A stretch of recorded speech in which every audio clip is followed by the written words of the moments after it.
So, I oh, thanks, just Bob. turned to on recording. I remembered this time. Yeah. So, Well, we're about 10 after, and we want to try to keep you guys to an hour on these calls. We love seeing you. The coaching calls for Dr. Bob and I are both really, really important. We like to see you guys, but we also like to have the opportunity to have the connection and the discussions. We have found it really helps with this course overall. The quality of work from the students increases because of the coaching calls. And it also helps us understand if somebody's struggling. So, all right, I'm just going to leap in. I saw that Mervin came in, but then he dropped off. So I'm going to start, and then we're going to pass off. By the way, Bob and I, until this year, only used to teach this once a year, and this year we'll do 2 to 3 times. Um, we're not very good with Canvas, so the first thing off the bat, if you find something that's not working in Canvas, let us know immediately because we'll get it fixed somehow. But the videos always seem to be broken for us, and there's just all sorts of things that pop up. So you guys are a lot more comfortable with Canvas than we are, although we're getting better. Um, so just a little bit about the course. Um, in this course, we're going to be doing a high level review of a number of topics. It is high level because we could just do a whole 8-week course on just feasibility studies. So we're going to be presenting a lot to you. It's sort of like drinking from a fire hydrant at times for you guys. We apologize, but not really. So um, our focus is going to be the feasibility process and how it leads to investment decisions. But we're going to actually present you with a lot of tools. So we'll spend this first module is going to be on resources and reserves and reports, different types of reports. Bob's going to talk a little bit more about it in a bit. And then we're going to spend 2 modules on just the feasibility process. And it'll talk about phased feasibility and costing. And then the rest of the course is mostly going to be spent on the various tools. We're going to spend 3 modules on cash flow and discount rates. The reason why is we feel the cash flow model is the most important tool for analyzing a mining project if you're going to be investing it. It's where everything comes together, all the production, all the costs, everything. Then we're going to spend some time, 1 module on valuations, and then strategic perspective and risk analysis. It's a lot of material. We're just straight up, we're going to tell you that right now. In the end, you're going to be making an investment decision for a case study project we've assigned to you. If you go to module 0.7, it's in there. You'll see which case study we've provided you with a link to your NI 43-101 or SK 1300. You've been assigned to a group. This is not a team effort. You're not going to be working on anything as a team. The reason for the group is it's an opportunity for you to brainstorm with other students in the course. We expect to see individual work and individual assignment, um, uh, yeah, as individual work. You've also been assigned a company profile. Company's strategic perspective is really important in making investment decisions. So you'll have a unique one for yourself. I think there might be one other person in the course who will share that same company profile. Once again, you're not required to work together. It's an opportunity to brainstorm if you want to. Um, so that is your company. When I say your company, I don't mean the company you're working for now in real life or the company that made the NI 43-101, but this is your company that's going to be making an investment decision. So I think that's the high level view. Bob, you want to talk about ESG? yeah, in the past, we've seen quite a bit of people emphasis on ESG uh, in this course, and that's not really the focus of the course itself. You know, the environmental, social, and everything else. while it is part of the modifying factors, if you've gone through looking at that video already, if not, you'll get there. But while it's part of the course, it's not the major emphasis on the course because once again, ESG people uh, basically have in the past looked at the ESG elements of this and have determined that the investment is good, even though it didn't make money, because it had all these pluses for ESG, and it was socially acceptable. And we're really looking at, does the investment make sense? And so it only ends up being a small part of the course. Um, we're looking at a whole picture of the approach, you know, the not only the environmental stuff, but and social stuff, but you know, the resources reserves, costing, how the project's put together, project management, and everything else from a more holistic standpoint. And uh, one of the things that we're going to ask to make sure you do is when you submit something via Canvas or anything else, you'll have your document there in what you're working off. Make sure your name is on it because well, a lot of times is Amy and I travel, so we'll take your assignments and print them out, and then we'll get on the airplane working on them, and we have no idea whose is whose. Uh, you know, you know, and if we're asking you to uh, answer a question, repeat the question as part of your assignment too. Repeat the statement of the question, and this is my answer to it. And we do expect you to write in complete sentences as if this is going to your boss, or the VP, or the board of directors or whatever. So we do look at that. So and we're also looking when we're asking, things like, is the sky blue? Not yes or no. It's why you think, you know, we're asking for the whys around uh, basically the questions too. So, a simple, real simple answer. While you'll see there's a lot of assignments, and that's one of the feedbacks we've had but we've tried to break things into small little chunks. That is the reason we have a lot of different assignments. Uh, and everything. Module 1.3 has a link to the CSM AI policy.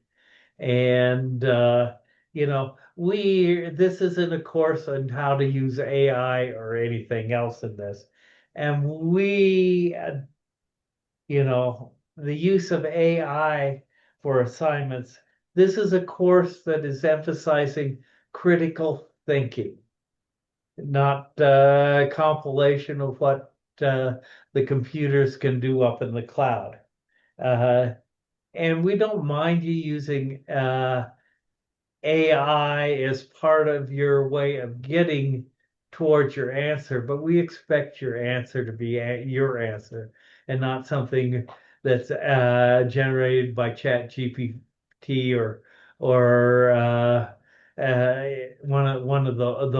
those engines.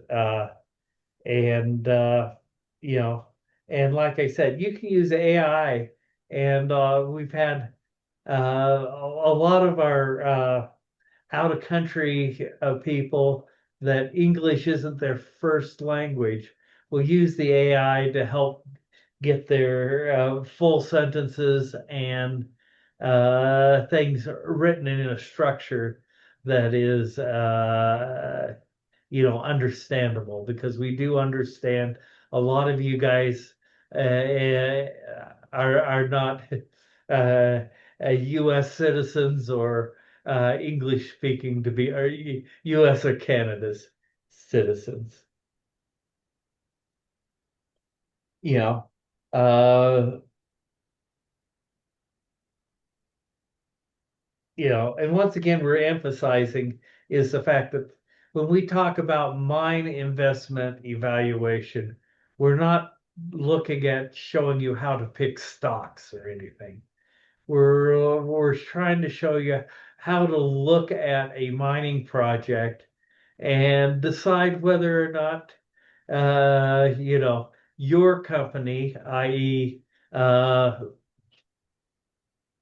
uh, whatever it is, your company, not necessarily the people that's done the NI 43-101 or SK 1300. But if you're looking at a project and thinking about buying it or selling it or doing something with it, it is we're trying to give you the tools to be able to look at the information that you can get about a particular project and basically decide, whether or not you want to pursue it further.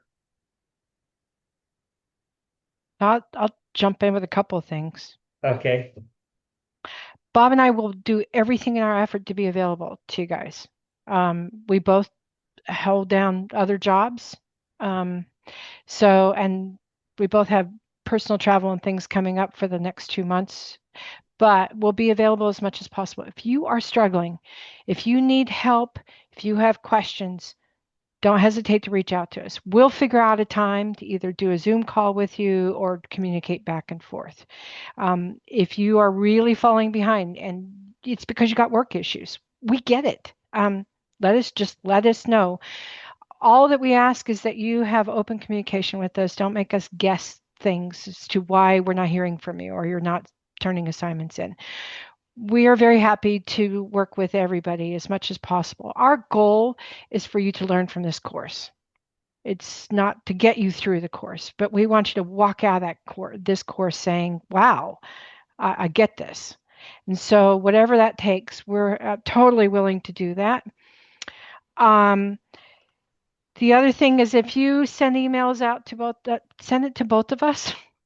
Um, I don't know if you've had two professors in other courses, but if you send it just to me and I miss it for several days, because I hate to say this, I've never been able to get my Mind's email set up on my phone, and frankly, I don't have my computer on every day, and I just can't figure out how to do it on my phone, and I'm just not wasting any more time trying to do it. So sometimes I won't see it, but Bob will see it. We also have personal emails. Don't hesitate to send us stuff to our personal emails as well. The other thing is if you can't make the coaching calls, let us know. If it's a work-related issue, we'll work with you on the grading thing. So that's not a problem either. But the biggest thing, don't fall behind. If you are falling behind, you need to let us know immediately and why, and then we can figure out a solution. There is a lot of material. And as Bob said, we have lots of assignments, but that's a design for the course. We've done on purpose. We had tried to put the bigger projects toward the end of the week because it's been the feedback we've had from our students that most of you do work on the weekend. So you'll see like 2 assignments due on Thursday and 5 assignments due on Sunday. It's because we know that you're going to be doing most of the work on Sunday. Get ahead if you can. And we'll start opening the modules. We're still working on them. We'd like to improve them every time we do the course. So we have some tweaks that we're making. But as we get them done, we'll get them open for you guys to go ahead. And if you want to look ahead. And I think that was most of the housekeeping stuff. Well, I want to go back and Yeah. we've got Mervin and Oh, yes. uh, we just want to know what country you're from and basically what sort of industry you're working in.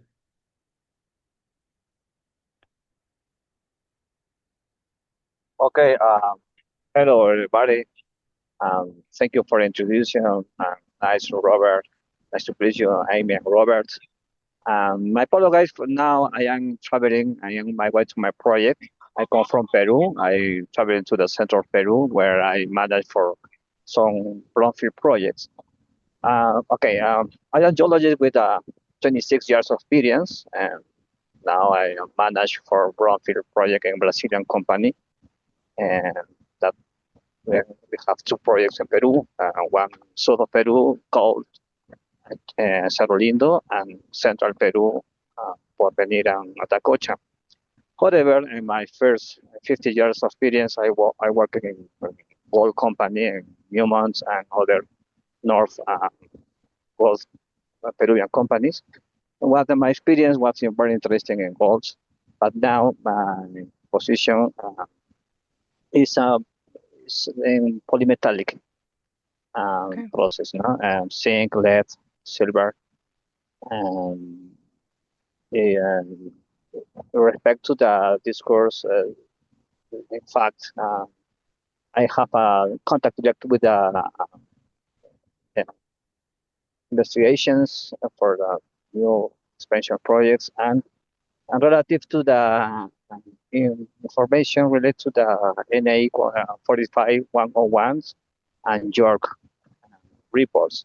For that, I think this course will be for me very important for know the skills and other protocols to submissions and good reports for for my projects. Great. Okay, Nice to meet you. nice to meet Nice you. event. Okay, Vinicius is have I even gotten your name close? That's perfect, Robert. Vinicius, or you can call me Vini. That's fine also. First of all, pleasure to meet you, Amy and Robert, also the colleagues here from other classes. I am from Brazil. I'm based here. I work for Vale, an iron ore company. Now I am 19 years in the industry. My background is on business administration, so business side, some specialization in finance, entrepreneurship, and now I'm digging into the technical aspect of the mining here through this course. So it's a challenge for myself, but I'm pretty excited. The previous classes were fantastic. I thought I learned a lot, also with the experience also with the group here. And I'm looking forward to learn more in this course here with you. Well, we Excellent. thank you for that. And if you're more on the business side, as Amy says, I'm a mining engineer. She's a metallurgist. We tend to think you sometimes if you're yeah you know more than you do on the technical side. So don't hesitate to reach out to us and make sure if some of the technical stuff is giving you a hassle to make sure you get with us, you know. Okay, Thank you. and Thank you very that's much. here for. One of the things that Amy says in terms of us, we've both got office hours, and but one of the things that we note in that introductory page when you come into Canvas. That's where our Zoom links are at, and we have our cell phones there. A lot of times we talk about emails, and Amy has problems with his mine's emails. I have problems with mine's emails. uh, and everything. If you need to get a hold of us or want to talk, the easiest thing to do if we both have our cell phones there is to text us. Okay. We're both on What's Up and a few other places like that too. And so you can call us. I know myself if I'm busy because I take a lot of phone calls all around the from China to Europe to U.S. to Indonesia, whatever. As if I'm not available, I won't answer. But if you text me, and I think Amy too, we'll try to get back to you as soon as possible. And that may be an easier way to get a hold of us sometimes than just through an email. Yeah. Bob, you want to talk a little bit about, well, should we Go ahead. go over the questions and then you can talk a little bit about reports and Okay, you want to do a few questions first? yeah, we'll do a few. Yeah. They're really good questions, by the way, so far of what we've gotten. So, let's see here. I've got Martin's questions here. So, Martin, you talk about you're working on a feasibility study for a copper project in Argentina, and you had some questions. So, one of the first questions you had was how much of the feasibility study is a marketing tool for potential investors? Um, All of it. all of it, but there's this misunderstanding in the industry, and especially people who are new to the industry, and remarkably, even people who've been around for a long time. And that is the purpose of the NI 43-101. So you'll often see they'll say feasibility study across them. And NI 43-101 is not a feasibility study. It is a summary of the feasibility study, but it is not the feasibility study. A good feasibility study will be volumes of material. Okay, now I'm dating myself when they used to put stuff on paper, but it will be very large and it will have multiple reports, like all of the metallurgical testing reports and all of that. The NI 43-101 was designed to protect investors from big scams. It was designed to show that they're legitimate projects, but they're summaries. Not very short summaries. They're still 400 pages long, but they're really supposed to be just a summary. So, and that is a marketing tool. But the feasibility study itself should not be a marketing tool. A feasibility study is actually the true business plan for the mine. That was your next question. And you'll see that when we get to next week's module, that's one of the things. It is a business plan. It should take into account all of the technical pieces and all of the financial pieces, including any marketing. So that's not so applicable really to gold and silver. But if you are doing something offbeat like borax, yeah, you need to have marketing studies in there. Bob, I don't know if you've worked on many of them, but I've worked on multiple salt projects, which, by the way, what a fascinating industry. And marketing in salt is really critical. So that will be part of the feasibility study. And sand and gravel is critical too, because we have super critical with sand and gravel. That's a completely marketing thing. It's sand and gravel's everywhere, but if you could sell it, it's an entirely different story. I'm sure, as you know, Juan. And there is time between the feasibility study and the actual operation, and how much of it really. You asked how much ends up being really true. The reality is, a feasibility study is part of the viability stage, and only 20 to 40% of the engineering is completed at the end of the feasibility study. So it's what ends up being built will not be the same cost as what you see in that feasibility study. But the key to a good feasibility study is that the scope of the project is fixed at the end of the feasibility study. You know what it is going to look like. You know how the power is going to get to the site. You know how the product's going to be marketed.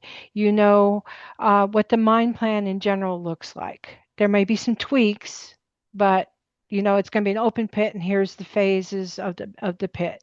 You know what the metallurgical flow sheet is going to look like. That scope must be fixed for a good feasibility. It must be fixed at the end of a feasibility study.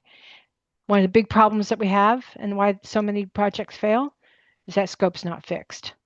And you run into detailed engineering without actually knowing what your project is. You ask how many people take part of the feasibility study on the owner side. It just depends on the project. I mean, a massive project, like some of the massive projects that have been built in Peru, will be many, many people. But a small little gold mine in, I don't know, South Carolina, it's not going to be that many people. And then generally, a feasibility study is about 5% of the capital expenditures as far as the cost of completing one. Thank you. Yep.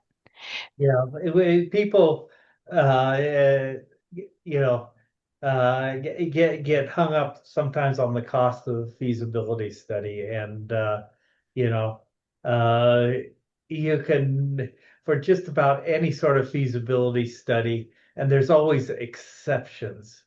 Yeah, you figure, you're going to spend at a minimum of 5 million, and you may be into 50 to 100 million easily, depending on how much of the detailed engineering that you actually put into the feasibility study. Thank you. So one of the Okay. questions, which uh, I was going to say, Vinicius said, can you kindly, uh, being the perspective on balancing the technical valuation, discount areas, and I printed this out, and it's not, I'm not reading it very good. Do you have a better copy there? I don't. Okay, give me just one second there, and I'll pull it up then. If you want me to, if you want Yeah. me to, Why don't you just read it then? okay, That would be easiest. okay. So my question is, can you kindly bring the perspective on balancing the technical valuations? I mean, the discount rates, the assumptions versus the strategic lens when recommending one investment decision. The objective of the question is really to gain more perspective for the case study evaluation.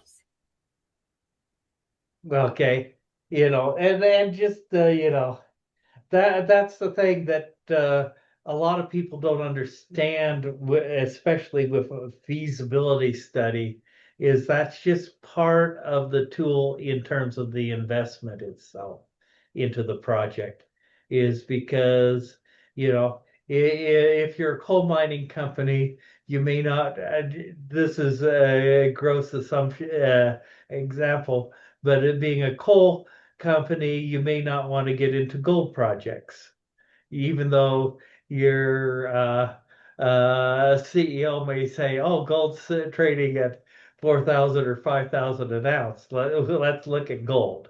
With coal only being $90 a ton, type thing. You get those there, but it's major. Basically, your investment decisions have got to match your strategic objectives for the company itself. Where is the company going? Yeah. And I go coal versus gold, but you get copper versus gold. And you get copper companies wanting to go into gold, or gold companies wanting to go into copper, and a few things. And you've got to be, that's a business decision. And you've got to match those two. Not only is it technically feasible, but is it make sense for this company that you're making the decision for to do. I have a great example. In the late 70s, early 80s, um, a lot of the oil companies decided that they were going to get into uranium mining because it's energy fuels, right? It was a disaster because oil is totally different than mining underground uranium deposits.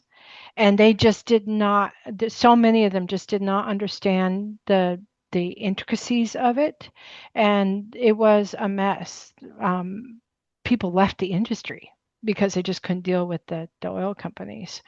Um, so yeah, that's an example of how strategic decisions from a company's standpoint need to be consistent, and they need to have the skill sets and the understanding of what they're doing. Um, yeah. So we will be, there's a whole section in this on strategy, and that is why when you look in your, because I don't think you were here for the very beginning when we talked about the case study assignments, but you've been assigned a company profile. You are going to be making decisions for your case study project based on the company profile. And it's got the strategy in them. So some of them are like, you've already bought a property, but you've got other projects in the pipeline. Are you going to be able to develop this property? Yeah, there's all sorts of different scenarios there, but you've been assigned a scenario, and we'll have a lot of discussion going forward on strategy. So Yeah, your second question was about I'm just going to paraphrase it. What would be the typical early signs for project failure when preparing a decision? And you did a pretty good job of naming it in terms of bad estimations of cost. Okay, and that's one. Underestimation of risk is there are so many times that, for example, you'll see a company that and I've seen this in Peru, I've seen this in Spain, I've seen it all around in Romania, is the mine is dependent upon basically relocating a village, for example. And they say, no, we can do that with no problems. And like one Peruvian copper company that I dealt with, it took them almost 20 years to get the last residents relocated so they could even start developing the project, you know. And that's because the people preparing the feasibility study and the company themselves did not understand the legal hurdles. Getting back to ESG, type issues that we're not going to dwell on a lot, but it's important, things like that, as Amy indicated, once you get to the feasibility stage, uh, it's important to recognize that the scope of your project has been fixed or it should have been fixed. And we see so many times that, you know, well, you'll see this in when we discuss why project fails, is that projects tend to go over budget by almost 40% on average. You get projects that go over budget by 100%, you know, and uh, uh, and a lot of those things are due because the project has not been set by the time the feasibility study is done. I'm working with a project right now that it went through the feasibility study, and prior to construction, they had to do all their metallurgical testing. oh my gosh. Okay, that was a sign that it's going to fail. Uh, you know, Oh my. Yeah, and, and you deal with people that scratch their head a little bit. They go, "What's the problem?" do you guys any other questions that you might want to throw out to us?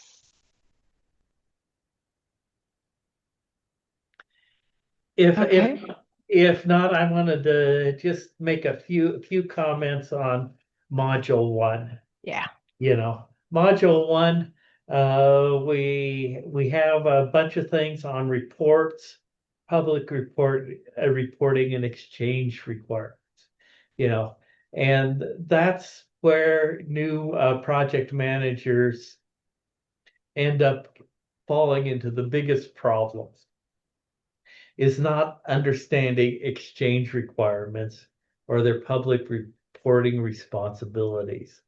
You know, yeah, we talk about NI 43-101, we talk about SK 1300, we talk about JORP, we talk about PERC and everything else.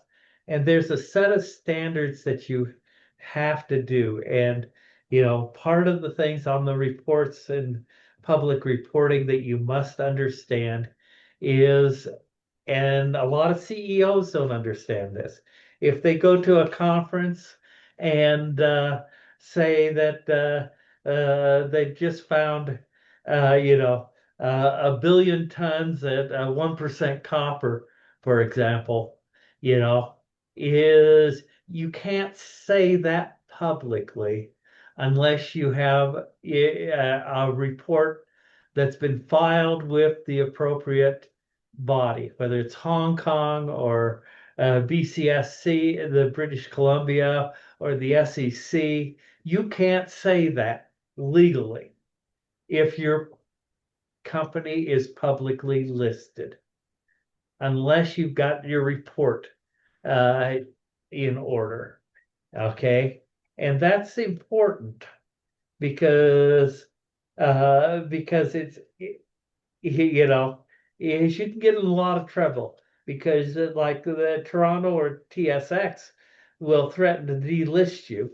If nothing else, they'll tell you you have to uh, publicly announce that none of those things were true. Then your stock price goes way down. And, uh, because just because you don't have your report filed.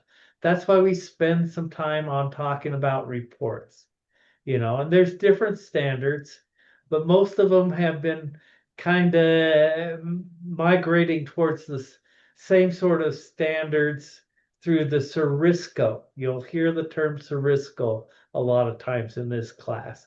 And I forget what the acronym stands for. It's because I don't remember. the name of the organization used to come out to be Cerisco, but it doesn't anymore because they changed the name. But the Cerisco standards is an international kind of template in which, most reports and most stock exchanges require things to be done to.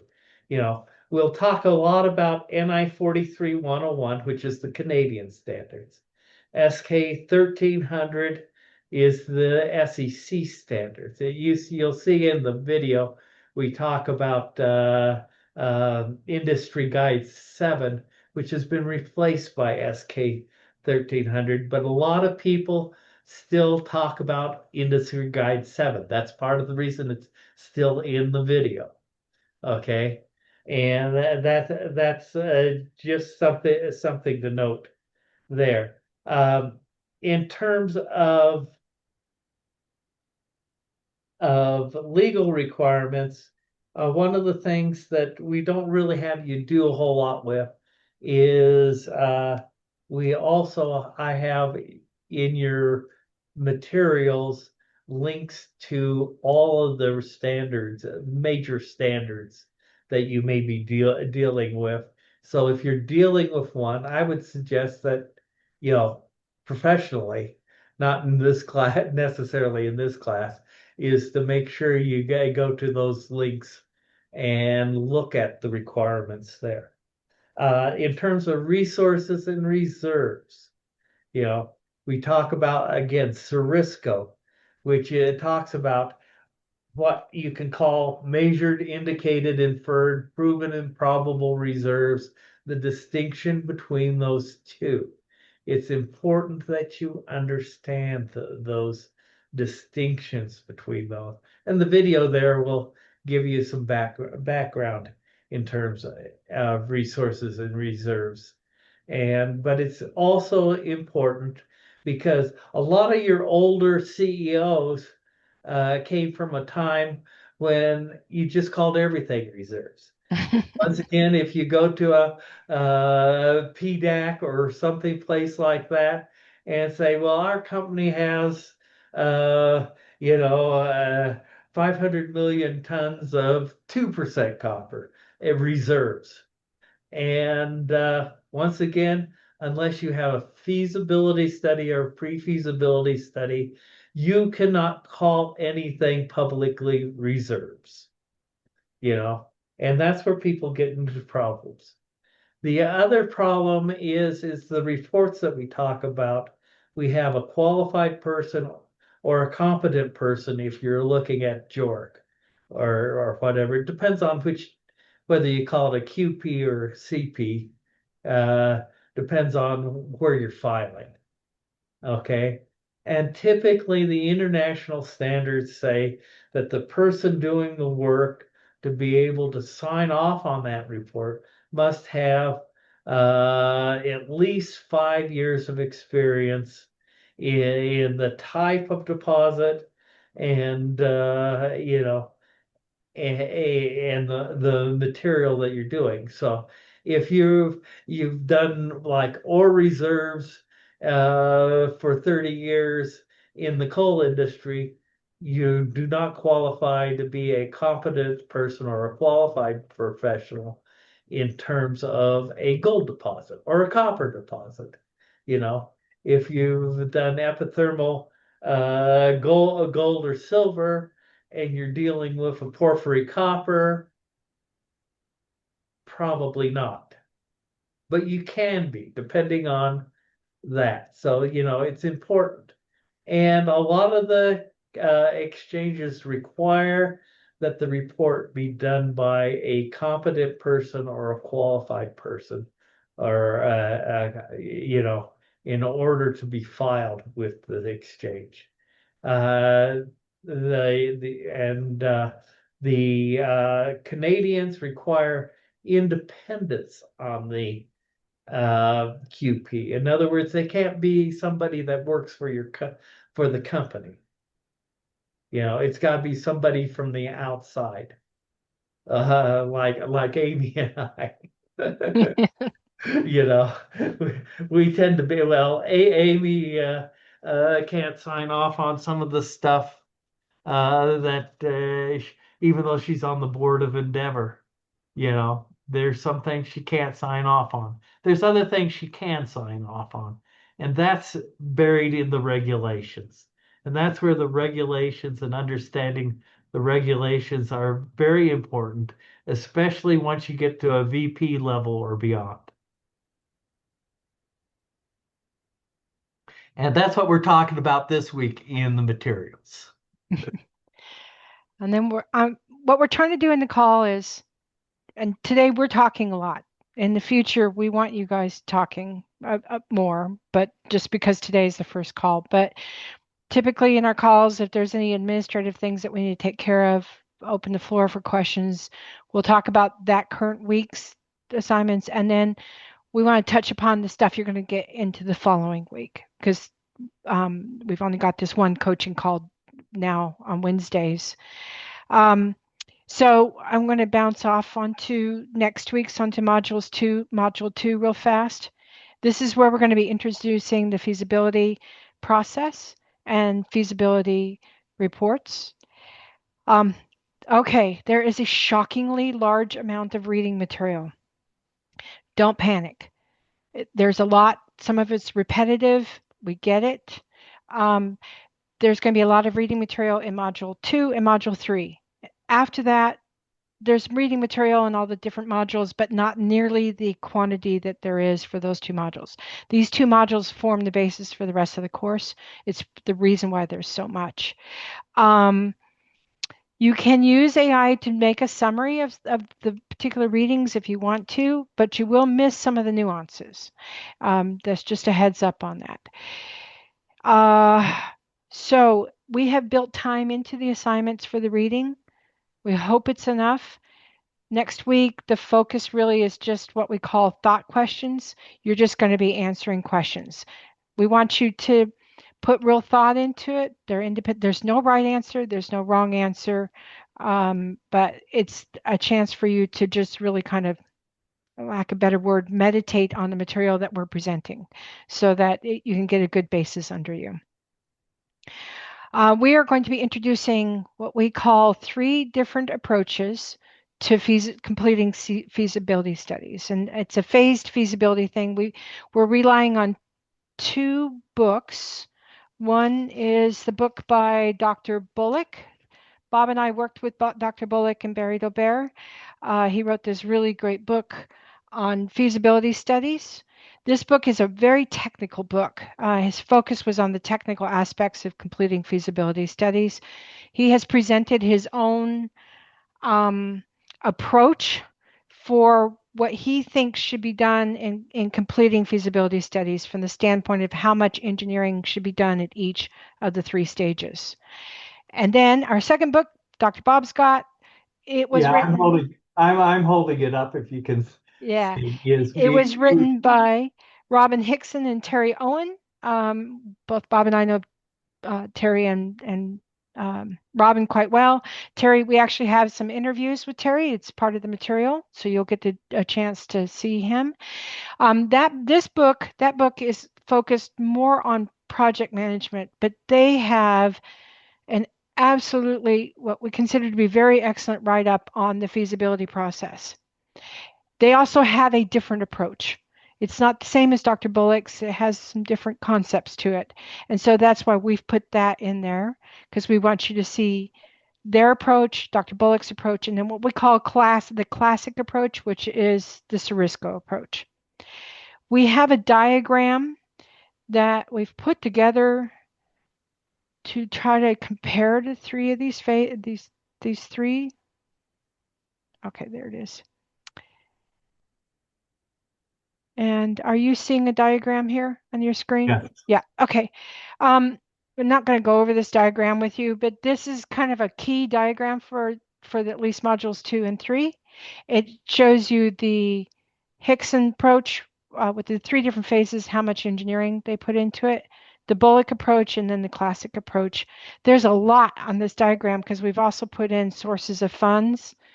We've tied it to the costing standards, and we've also tied it to the project development life cycle. Take some time and really look at this diagram when you get into module 2. I hope it will help. We didn't have it last time, but based on some of the assignments that we saw last time, we put this together, and we hope that this kind of helps clarify the differences between the Hickson, Owen, and Bullock and classic approaches. Eventually, you're going to be in module 3. By the end of module 3, you're going to be putting together what we call a standard for your company, that you will be designing a standard for your company to use for completing feasibility studies. And so you can adopt the concepts from any one of these 3. You can use one of the 3. You can merge them together, whatever, or even bring in your own. We don't care. But the idea is just to really give some deep thought to the phased feasibility process. Unfortunately, one of the signs of project failure is companies who don't follow that phased procedure very well. They'll skip from a scoping study and they'll publish a feasibility study 6 months later. Are you kidding? No project can do that. I don't care how simple it is. And Or so they'll go from a PEA to construction. To construction. Oh, we've seen that many times. We call that just digging holes in the ground for the fun of it. Yeah, it's kind of a crazy experience to see that in action. So that's why we're very strong advocates of a organized, intentional feasibility process. And of course, it's never as perfect as it looks on paper. Wouldn't that be grand? But it's not. So anyway, that's sort of an overview of what's coming at you next week. And so we've got 2 minutes left. Anybody have any questions or thoughts or? Anything else? Okay. Martin, was that you wanted? Yeah, no, I'm just going to say thank you in advance. I always say the same thing. I think that I get a lot of value out of all these courses and particularly of my classmates. So I try to be as thankful as possible, because I know that I'm getting probably most than anybody else. So thank you very much in advance. All right. Well, see if you're still thanking us at the end of next week. No, I will keep doing it as long as I keep up. I will do it. And All right. so the rest of the people know, if you need any advice on wine, talk to Martin. Yes. The Yes. other thing too is, if you are so inclined, you are welcome to join. We've scheduled 2 coaching calls for the course, and you're welcome to join both of them if you want. We've had students do that in the past, just because depending on the group, sometimes there's just different things that get said. Or we are going to be recording them, and hopefully we're recording them, and you will be able to watch the recordings too. But we're very, very bad about remembering to record these, by the way. We're just right up front. We're just going to say that. So, okay, that's all we've got. Bob, do you have anything? That's all I have. I've talked too much already. Looking forward to working with all of you. And all right, that's it. Thank you. All right. Thank you. Thank you very much. Thank Thank you. you. Bye-bye. Thank you. Bye bye. Good to see everyone. Bye. Bye. Hey, Bob, you want to turn the recording?